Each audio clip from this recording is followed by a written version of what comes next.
How to resume OneDrive sync. If you have been using the OneDrive application and wondering on how to resume the sync on it, don't worry. In this video, I will show you how to do it. So let's get started. First of all, open the OneDrive application.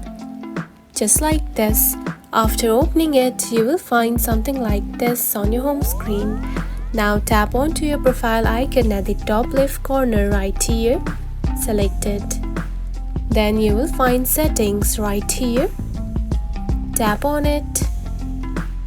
Then here you can find camera backup. Now tap on it. Now to resume the sync, you need to tap onto this button right here.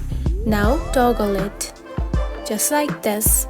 And after doing that, your OneDrive sync will be resumed. And that's it. This is how you can resume OneDrive sync.